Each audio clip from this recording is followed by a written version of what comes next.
Bueno, yo estoy aquí con Andrés, es mi novio, y Andrés estaba en una empresa en la cual no se sentía a gusto por diversas razones, y vamos a hablar justamente de la importancia de sentirse bien y del clima laboral y de cómo afecta el clima laboral a la vida personal de los colaboradores, sobre todo a los millennials y centennials.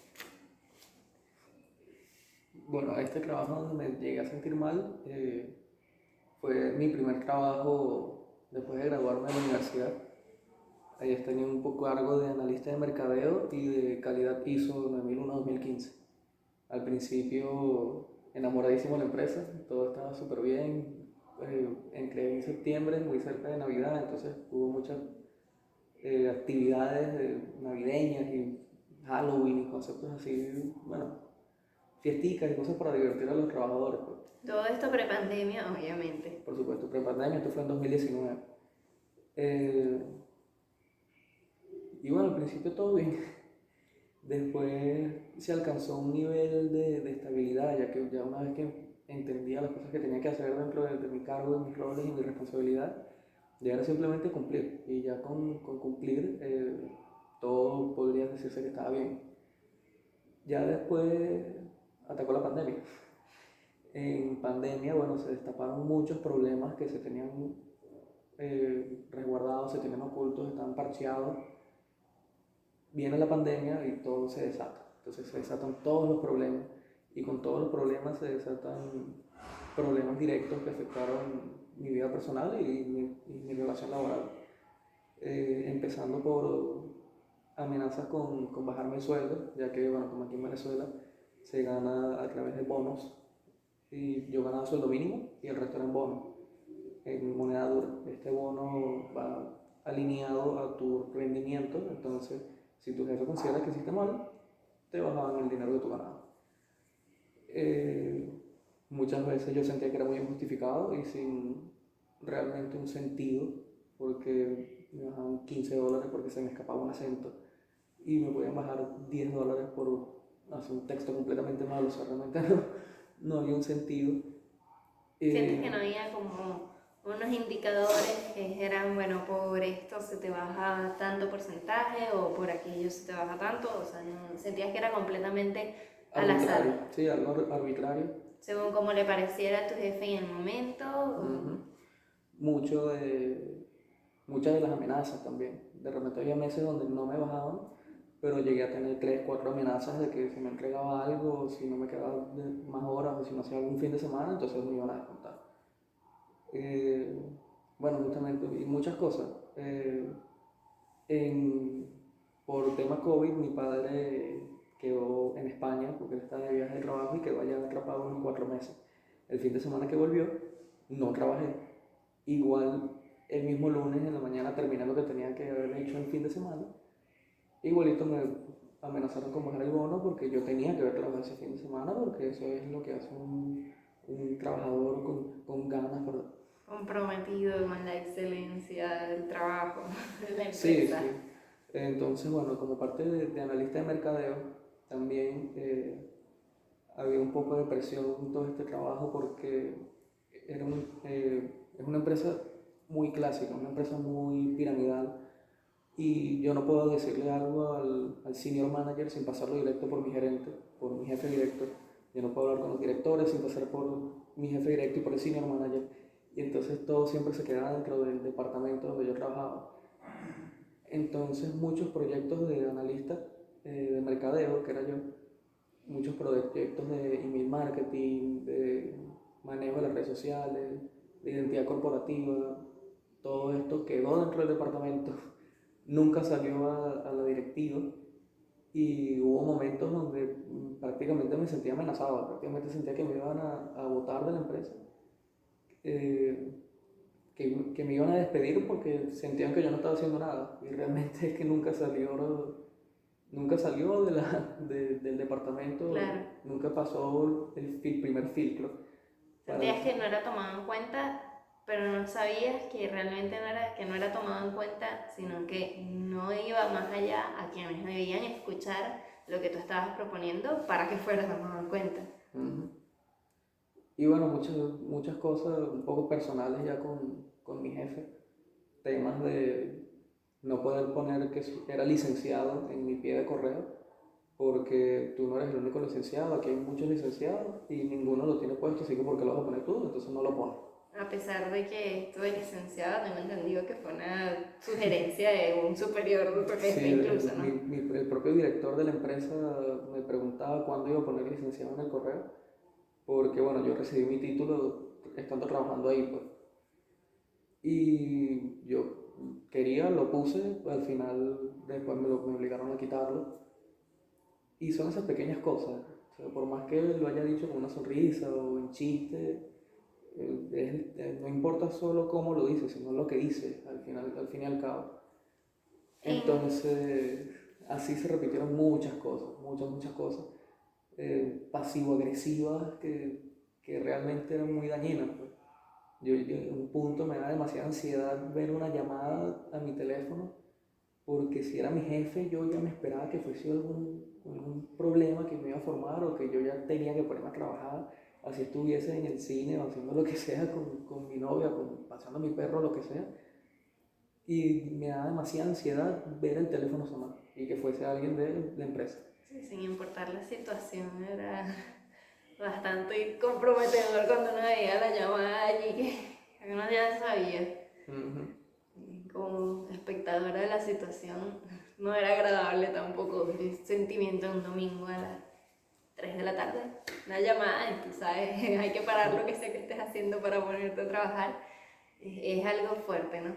Después cuando cambiamos al esquema de teletrabajo, no había tanta oficina, por el sector en el que estaba esa empresa, o sea, el sector de operaciones de la empresa, igual siguieron trabajando, tenían días en la oficina y días remotos. ¿Cómo manejaste esta situación con tu jefe? O sea, ¿cuáles fueron los cambios que tú percibiste desde un principio que sentiste que iban a poder mellar en esa relación, que iban a afectar la relación para mal? Eh, bueno, mi jefe no sabía trabajar remoto desde un principio. Cuando yo entré a la empresa, en este momento Rosa, donde todo iba bien, precisamente mi jefe tuvo un tema de operación médica y estaba 100% remoto. Entonces yo me entendía con mi compañero, estábamos en la oficina juntos y siempre era algo como de mandar a hacer remoto, pero bueno, me manejaba más bien yo solo y era mucho más cómodo.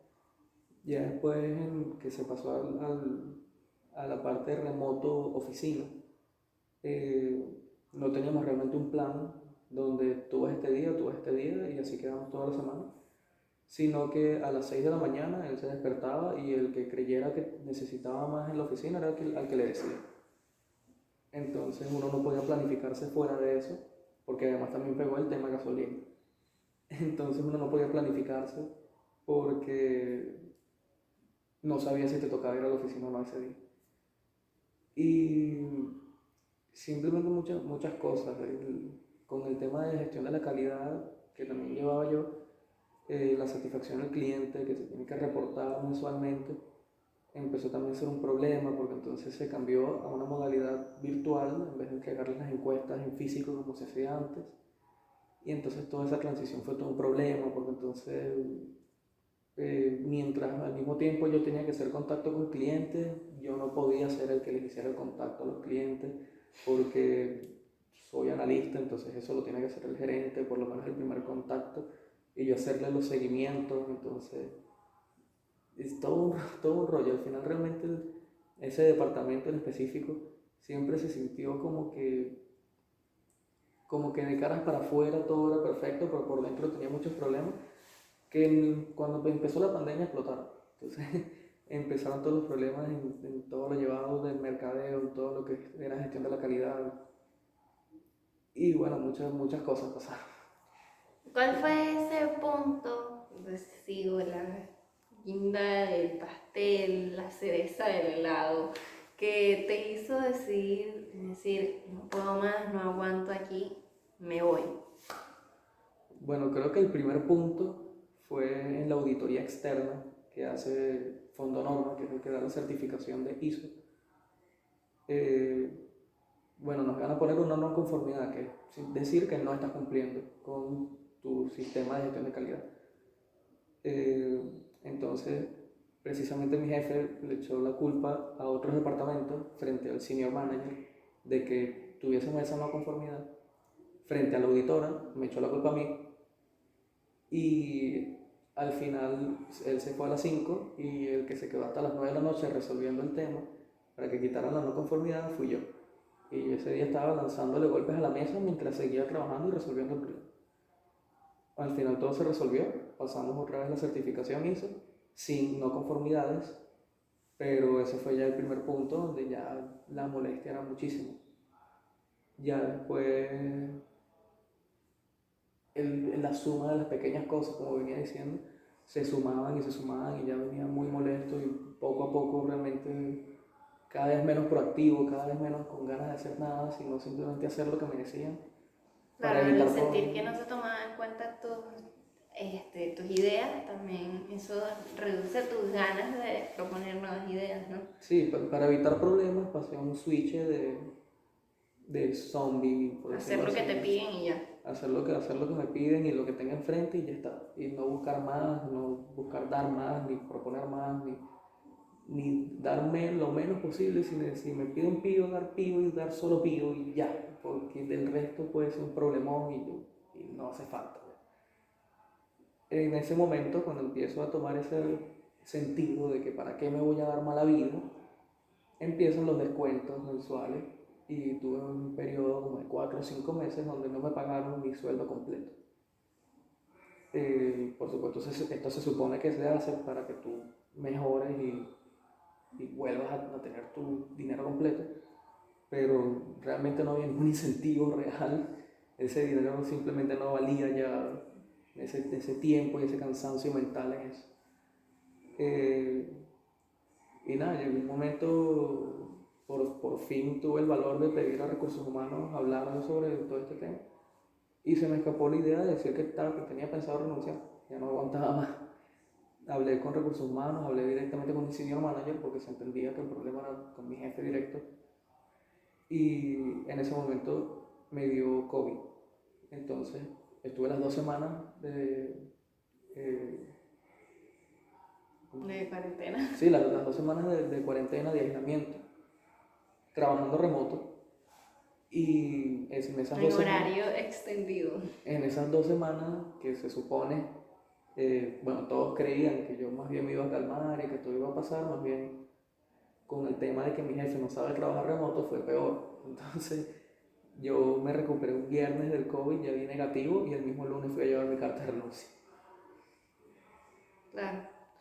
Bueno, ya como para cerrar un poco, me gustaría también que me hables sobre cómo fue afectando este desmejoramiento de la vida profesional a tu vida personal. Sí, bueno, me sentía mucho con el síndrome del impostor. Soy analista de mercadeo y de certificación ISO 9001-2015. Yo no estoy certificado como auditor. La empresa no... Sí reconozco que hizo el intento, pero realmente nunca me certificaron. La empresa no tuvo una proactividad más allá de hacer el intento de tocar la puerta Sí, en el certificador venezolano. de pasar un correo. Eh, no, y como analista de mercadeo, realmente, mientras hacía de todo, porque yo hacía desde tomar fotos hasta diseño gráfico, hasta de community manager, hasta diseñar una página web y página de, página de revista y todo, al mismo tiempo no me sentía como que realmente estuviese haciendo un trabajo de un analista comercial, un analista de mercadeo, que más bien el análisis de datos, el plantear propuestas de planes a seguir. O sea, realmente yo no era el que tenía que estar diseñando y publicando en redes, sino que yo era el que tenía que decir el plan, buscar el diseñador, buscar las cotizaciones de los distintos diseñadores, con cuál podíamos trabajar mejor, con cuál community manager, y entonces ver si montamos una valla en dónde y cuánto costaría eso y cuál es el retorno de eso y todo esto. Nunca hice nada de eso. Creo que había como una diferencia ahí entre lo que tú pensabas que podía llegar a ser el cargo y lo que ellos realmente querían de cargo, la definición que le dieron al cargo, que nunca te comunicaron. Sí, y realmente afectaba mucho el síndrome del impostor, realmente sentir, bueno, y si renuncio y me voy a otro lado como analista de mercadeo, con la experiencia que tengo de 2 años de trabajar en eso, La exigencia va a ser distinta. voy a poder realmente cumplir con las Claro. responsabilidades en ese nuevo sitio. El mismo miedo de siempre de me van a pagar peor de como estoy ganando aquí en este momento. Y el tema del cansancio se extendía a todas partes. Yo simplemente dejé de hacer ejercicio, de querer hacer más nada, porque simplemente siempre estaba en un momento decaído, en una ansiedad, esperando a que me llamaran por un problema y decaído, porque entonces siempre era un regaño y una broma. Claro. Siempre estabas como que a la expectativa de que algo malo Sí, sucediera. sí, siempre era la expectativa de algo malo. Bueno, creo que queda muy claro que estar en una situación de tensión en el trabajo afecta muchísimo a nuestra vida personal y que los recién graduados, sobre todo, estamos muy expuestos a este tipo de situaciones. Y bueno, esto es todo. Muchísimas gracias, Andrés. Él es administrador de la Universidad Católica Andrés Bello, igual que yo, comunicadora, pero ajá. Y bueno, muchísimas gracias por la entrevista. De nada.